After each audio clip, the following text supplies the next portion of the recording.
In a historic and unprecedented trial, former President Donald Trump has been found guilty on all 34 counts of falsifying business records by a New York jury.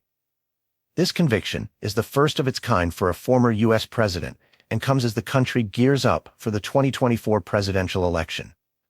Despite the guilty verdict, Trump remains eligible to run for office, positioning him as the Republican nominee.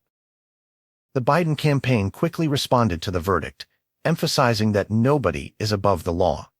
However, they also acknowledged that this turn of events might not dramatically shift the dynamics of the presidential race. Biden's communications director, Michael Tyler, pointed out that Trump's loyal supporters will likely rally around him, and for many swing voters, Trump's legal issues are already factored into their judgment of his character. Biden's team has been careful in their handling of the situation, knowing that aggressive attacks could play into Trump's narrative of being politically persecuted. Nonetheless, the conviction provides the Biden campaign with new talking points for debates and campaign trails.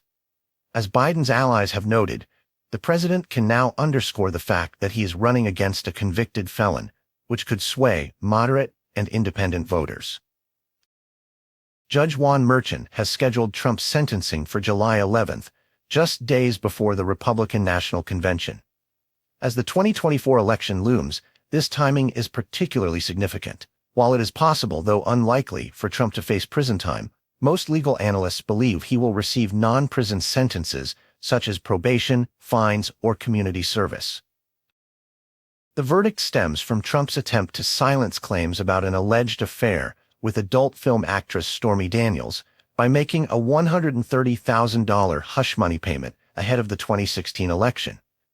Prosecutors argued that Trump falsely recorded these payments in his business records to conceal the affair and its potential impact on his electoral chances. Trump continues to deny these allegations, asserting that the trial was rigged and politically motivated.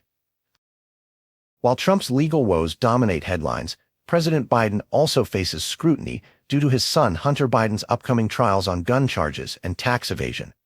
Despite this, Biden's campaign remains focused on broader issues, emphasizing Trump's past actions and the perceived threat to democracy posed by his potential second term.